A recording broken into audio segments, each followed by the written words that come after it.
여러분 한 주간 평안하셨습니까? 오늘 또 시편 산책 시간입니다. 오늘은 시편 43편을 봅니다. 전체가 5절로 되어 있는데요. 하나님 말씀 봉독해 드립니다. 하나님이여 나를 판단하시되 경건치 아니한 나라에 행하여 내 송사를 변호하시며 간사하고 불의한 자에게서 나를 건지소서.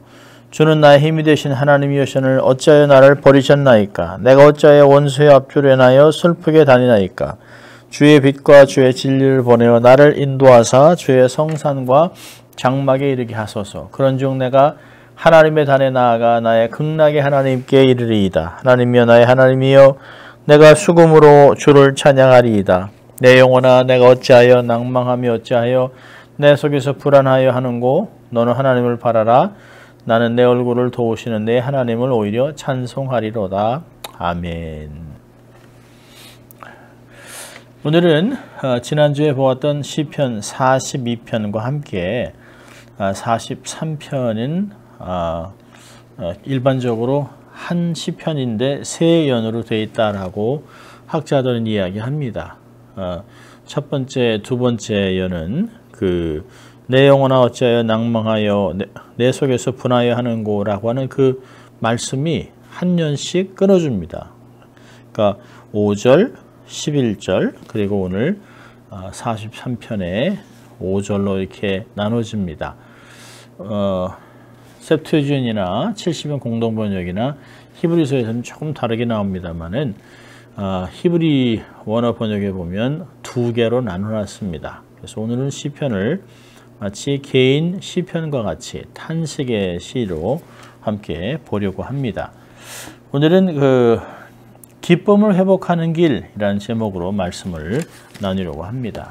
여러분 삶에서 나를 기쁘게 하는 것이 뭐가 있을까요? 자녀들이 잘 성장하는 것, 건강하게 또 장성한 자녀들이 결혼해서 자녀를 얻는 그런 것들을 보는 기쁨 참 크겠죠. 또 감당하는 사업체가 번성하는 것, 건강하고 노년에도 일할 수 있는 것, 또 무엇보다 신앙생활하는 것이 즐겁고 기쁩니까? 그렇다면 아멘입니다. 그럼 대망의 2022년을 시작한 것이 엊그제 같은데 참 올해는 정말 새로운 것들을 해보고 싶다. 주를 위해 감격과 또 계획과 많은 소망이 있었을 것이에요. 그런데 이제 며칠 있으면 한 해를 마감합니다. 그리고 새로운 한 해를 받을 텐데요. 한 해를 마감하면서 왠지 덧없이 한 해를 지난 것 같고 아쉬움도 있고 또 무엇보다 기쁨이 없는 것 같은 것은 왜 그럴까요? 마치 기쁨을 잃어버린 것 같은 중압감적으로 삶을 살아가는 같은 기분도 느낍니다. 본 시편의 기자도 기쁨을 잃어버리고 하나님 앞에 부르짖고 있습니다. 여러분 우리가 기쁨을 잃어버리는 이유가 몇 가지가 있는데요. 첫째로는 영적인 이유, 또 육신적인 이유, 정서적인 이유가 있을 수 있겠습니다. 영적인 이유라고 한다면 아마 사단의 공격으로 기쁨을 잃어버리는 것이 맞을 것이에요. 왜 사단이 공격을 할까요? 회개치 않는 죄 때문에 계속 사단이 꼬드기고 또 조소하고 또 정죄하는 것이죠. 하나님과의 관계가 끊어지는 경우에는 그럴 수 있습니다. 이사야 선지자가 얘기했습니다. 너와 나 사이에 죄가 가로막혔다라고 하나님이 말씀하셨어요. 이사야 59장 2절을 보면 그렇습니다. 영적인 삶이 건강하지 못하면 사단의 공격에 무참히 쓰러질 수밖에 없습니다. 그것이 영적인 이유가 될 수 있어요. 또 두 번째 육적인 이유는 아마 건강관리를 잘 못해서 그런 일이 있을 수도 있습니다. 노화 현상으로도 일어날 수 있고 또 사고가 날 수도 있고 또 죄로 인해서 하나님의 징계를 받아서 그럴 수도 있습니다. 여러 가지 이유가 있을 수 있습니다. 여러분 몸이 아프면 만사가 귀찮습니다. 생각하는 것도 삐뚤어지고 고르지 못해요. 매사 부정적이 됩니다. 그래서 건강이 굉장히 중요한 것입니다. 육신의 건강도 굉장히 중요한 것입니다. 영혼이 잘된 것 같이 범사가 잘되고 내가 강건키를 원한다라고 했던 요한 사도의 말씀을 우리가 되새겨 봅니다. 세 번째로는 정서적인 이유 때문에 기쁨을 잃어버릴 수 있습니다. 내면이 건강하지 못하니까 작은 일에도 상처를 받고 툭하면 부당한 대우를 받았다 생각하고 화를 내고 미움이 싹 터서 하나님의 또 이렇게 막 사람들 앞에서 증오심도 있고 다툼이 일어납니다. 내면에 숨뿌리가 자라나서 자신뿐 아니라 주위의 사람들까지 찌릅니다. 이것이 히브리서 13장에서 얘기하는 쓴뿌리에 대한 이야기입니다. 정서적으로 불안한 것이에요. 정서적으로 안정되지 못한 것이에요. 정서적으로 불안정하니까 들쭉날쭉해서 기쁨을 얻은 것 같았지만 또 한편으로는 화도 나고 우울하고 이런 일들이 막 반복해서 롤러코스터를 타는 것 같이 그럴 수 있습니다. 이런 본 시편 기자도 기쁨을 잃어버리고 독백을 하고 있습니다. 지난주에 봤던 시편 42편 2편에는 내가 어느 때 나가서 하나님 앞에 배울고 하나님을 만날 수 있을지나 모르겠네 라고 하는 그런 의미죠. 42편 9절에는 하나님이 나를 잊은 바 되었는가, 하나님이 나를 완전히 잊어버리셨는가. 또 오늘 43편 3절에 보니까 하나님이 어찌하여 나를 버리셨습니까? 하나님께서 나를 버리셨나 보다 이런 문제가 자꾸 터지는 걸 보면 나에는 더 이상 영적인 백이 없네 뭐 이렇게 낙심할 수도 있어요. 여러분 기쁨을 잃어버린 사람들의 특징을 몇 가지 볼 수 있는데요. 웃음이 없습니다. 얼굴에 내천자를 그리고 다니고 기운이 없어요. 만사가 귀찮습니다. 자주 시험에 들고 다른 사람 의심하고 짜증내고 자주 화를 내고 언성을 높인다면 이 사람은 기쁨을 잃어버린 사람이구라는 것을 금방 알 수 있습니다. 남들만이 아니죠. 내게도 그런 일이 자주 반복한다면 왜 나는 기쁨이 없이 자꾸 이런 모습이 나타날까 되돌아봐야 되는 것입니다. 삶을 다시 한번 돌아보자. 모든 것을 멈추고 삶에 쉼표를 찍고 자기의 삶을 돌아보고 자기의 발자국을 좀 되새겨 볼 필요가 있습니다. 자, 그렇다면 기쁨을 회복해야 되지 않겠습니까? 어떻게 하면 기쁨을 회복할 수 있을까요? 첫째로는 하나님께 속히 나오는 것입니다. 여러분 기쁨을 상실하면 영적인 침체가 옵니다. 그러니까 신앙생활이 기쁘질 않아요. 의무감으로 하고 그리고 막 부담이 됩니다. 하나님께 서운한 것도 다 잊어버리고 하나님께 예물을 드리는 것도 정말 부담이 되고 자기만을 바라보게 됩니다. 자기만. 내가 이렇게 생활이 힘든데 이렇게까지 헌신까지 이렇게 얘기합니다. 여러분 이렇게 영적으로 정말 이런 느낌이 든다면 이런 영적인 침체가 왔으면 제일 중요한 것은 일단 멈추고 빨리 하나님께 나가는 것이에요. 만병에 근원하시고 영적인 문제를 완벽하게 치유해 줄 수 있는 하나님 앞에 나가야 합니다. 그리고 자신의 문제를 솔직하게 하나님 앞에 토설해야 됩니다. 부르짖고 기도해야 됩니다. 하나님 도와주십시오. 내가 왜 이러는지 모르겠습니다. 하나님 나를 도와주세요. 이 깊은 수렁에서 나를 건져주십시오라고 부르짖어야 합니다. 그런 부르짖을 수 있는 장소를 찾아야 합니다. 옷장이든지 또 혼자 있는 곳이든지 새벽 기도든지 어디든지 좋습니다. 자동차 안이라도 좋습니다. 솔직하게 낱낱이 토설하면 하나님이 들으시고 치유하시고 다시 회복해 주실 것입니다. 자, 두 번째는 3절에 보니까 주의 빛과 진리를 사모하는 거예요. 하나님 저에게 주의 빛과 주의 진리를 보내주십시오. 빛은 물론 어둠을 비치는 그런 것도 있습니다만 성령님, 빛 대신 성령님을 이야기하고 또 진리는 말씀입니다. 그러니까 성령과 말씀이 충만해지는 것이죠. 그렇게 되면 내 힘으로는 안 되죠. 하나님의 초자의적인 개입을 통해서 내가 성령이 충만해지고 말씀이 충만해지면서 문제의 핵심을 바라보게 됩니다. 하나님의 능력으로 무장이 되는 것이죠. 내 관점에서 보던 것이 하나님의 관점으로 하나님의 영적인 시선으로 문제를 바라보기 시작합니다. 그러면 내가 동굴에 갇힌 것이 아니라 터널을 지나고 있구나. 단지 내 눈에 보이지 않을 뿐이지 하나님이 나와 함께 하시고 나는 신령한 그 철길에 있구나. 달려가는구나. 앞으로 가다 좀 있으면 해결될 것이라 하는 것을 바로 볼 수 있다는 것이에요. 여러분 눈이 흐려지면 근시안적인 되죠. 그럼 멀리 보지 못합니다. 신앙은 원시안적인 것입니다. 멀리 또 미래를 바라보고 미래지향적으로 하나님의 나라를 사모하며 달려가는 것입니다. 하나님께 주의 빛과 진리를 보내달라고 기도하는 것이에요. 세 번째로는 하나님의 임재 앞에 서는 것이에요. 4절에 보니까 하나님 앞에 나가는 것이죠. 하나님의 성산, 하나님의 장막에 가는 것입니다. 요즘 같으면 예배에 참석해서 하나님 앞에 서는 것이에요. 여러분 오늘도 죄인을 부르신 하나님의 부드러운 음성을 들어야 합니다. 여러분 이사야 1장 18절 보니까 여호와께서 말씀하시되 오라 우리가 서로 변론하자 너희 죄가 주홍 같을지라도 눈과 같이 여질 것이요 진홍같이 붉을지라도 양털같이 되리라. 여러분 아무리 낙심된 심령이라고 하더라도 생명의 말씀을 들으면 지성소 앞에 나가 생명의 말씀을 들으면 하나님을 만나면 문제가 해결됩니다. 하나님의 말씀은 능력이 있습니다. 우리가 하나님의 뜻과 정성, 정말 정성과 뜻을 다 하나님을 만나면 삶의 문제는 쉽게 해결될 수 있습니다. 오히려 문제였던 것이 그렇게 큰 문제가 아니라는 것을 발견하게 될 수도 있습니다. 여러분 그렇게 되면 극락에 하나님 앞에 서면 삶의 변화가 생깁니다. 여기는 극락은 불교가 얘기하는 극락이 아니에요. extreme joy, supreme joy를 얘기합니다.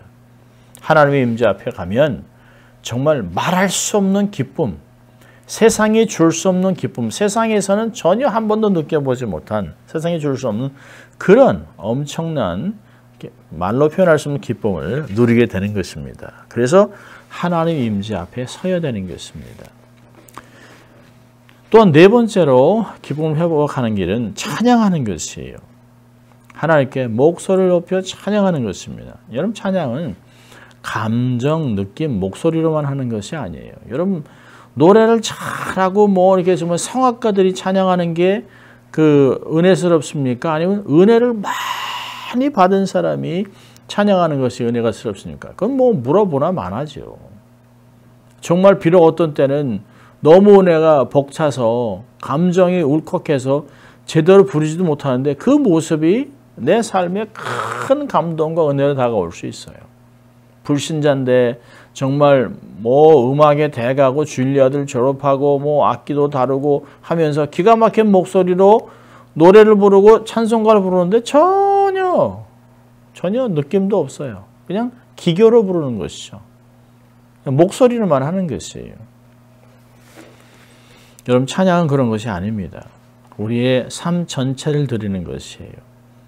우리의 삶 전체를 정말 번제물같이 드려서 하나님께 음악에 감사를 드리는 것입니다. 여러분 찬양 안에는 주님의 죽으심과 부활이 있습니다. 어린 양의 핏부림이 있습니다. 그래서 찬양에는 힘이 있어요. 찬양에는 죄사함이 있어요. 찬양 속에서는 우리 육신이 회복될 수도 있습니다. 찬양을 통해서 병고침을 받는 사람도 저는 봤습니다. 찬양은 하나님께서 우리의 삶의 왕이 되심을 선포하는 것이에요. 그래서 어둠의 영역을 결박하고 어둠을 쫓아내고 사단을 결박하는 역사가 나타나요. 그래서 사단은 싫어합니다.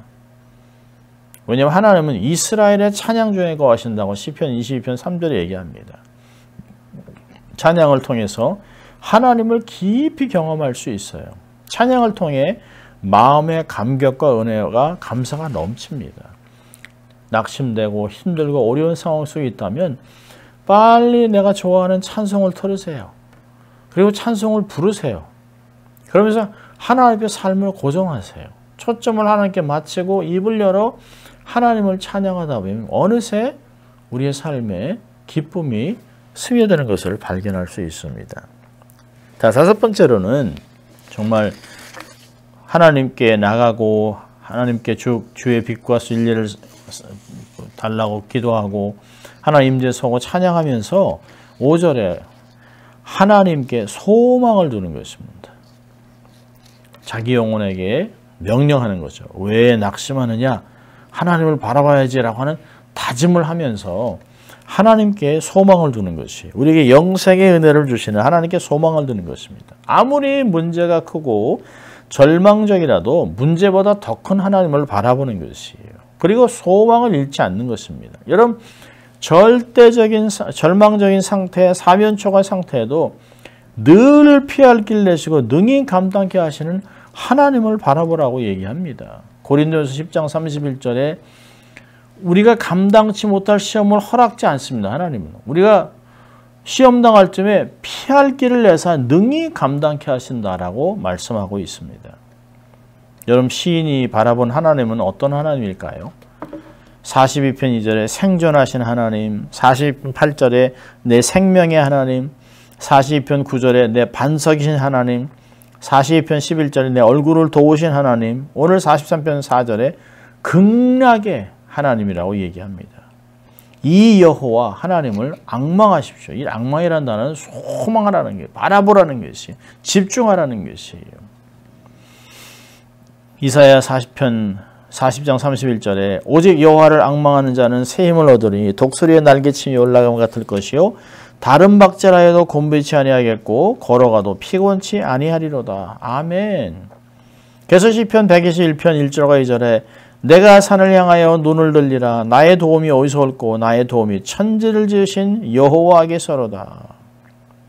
시편 48편 14절에 이 하나님은 영영이 우리 하나님이시니 우리를 죽을 때까지 인도하시리로다. 아멘.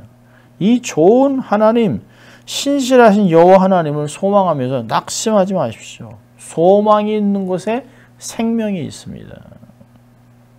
여러분, 세상은 우리를 알고 소망 주지 않아요. 사람도 우리에게 소망을 줄 수 없습니다. 오직 하나님만 소망을 줄 수 있습니다. 그래서 바울은 이렇게 축복합니다. 로마서 15장 13절에 소망의 하나님이 모든 기쁨과 평강을 믿음 안에서 너희에게 충만케 하사 성령의 능력으로 소망이 넘치게 하시기를 원하노라. 아멘. 하나님을 소망의 하나님이라고 얘기하고 있습니다. 자, 이렇게 기쁨을 회복하면 어떤 결과가 나타날까요? 신앙의 활력을 회복합니다. 소망의 말을 하게 됩니다. 매사에 긍정적이고 적극적이 됩니다. 사명감을 다시 깨닫고 그리고 헌신하고 혼란 속에서도 마음에 평강이 넘치게 됩니다. 여러분, 이렇게 되니까 삶의 문제가 더 이상 문제가 아닙니다. 하나님 주시는 평강 때문에 이 세상 모두 간거 없고 구속한 주만 보이도다. 이것이 나의 간증이요 이것이 나의 찬송일세. 나 사는 동안 끊임없이 하나님을 찬양하며 사는 것입니다. 이렇게 찬송이 흘러나오는 것이에요. 어떤 일도 참을 수 있습니다. 어떤 일도 주 앞에서 기쁨으로 감당할 수 있습니다. 주와 같이 길 가는 것 즐거운 일 아닌가. 아멘입니까? 주와 동행하는 것 기쁜 일입니다. 이런 기쁨을 체험할 수 있습니다. 시편 84편 5절에 주께 힘을 얻고 그 마음에 시온에 데려가 있는 자는 복이 있나이다. 하나님께서 주시는 임재, 은혜 이런 것이 충만해지면 우리의 삶은 세상이 감당치 못하는 그런 섬기는 리더들이 될 수 있다는 것입니다. 주 앞에 나와서 잃어버린 기쁨을 회복하고 신앙의 삶에 기쁨이 넘치는 성도들 되시기 바랍니다. 이제 며칠 있으면 이 한 해가 지나갑니다. 하나님 앞에 찬송으로 한 해를 마치시고 감사로 한 해를 마치시고 그리고 감격으로 새해를 또 맞이할 수 있는 여러분 될 수 있기를 주의 이름으로 축원합니다. 기도하겠습니다. 하나님 아버지 감사합니다. 우리가 삶을 살아가다 보면 어느 한순간에 기쁨을 잃어버리고 낙심하고 좌절할 때가 많이 있습니다. 그런 환경이 너무 많습니다. 또 믿지 않는 자들로 인해서 주위에 많은 공격들을 당하고 오해를 받고 어려움을 당할 수 있지만 절대로 낙심하지 않게 하시고 모든 것을 판단하신 하나님께 삶을 맡기고 기도하고 주님과 교제하며 주시는 말할 수 없는 은혜와 평강을 누리며 살아가는 저희들 될 수 있도록 하나님 축복하여 주시옵소서. 감사하고 예수님 이름으로 기도합니다. 아멘. 한 주간 건강하게 주 안에 승리하라 여러분 될 수 있기를 주의 이름으로 축원합니다. 사랑하고 축복합니다.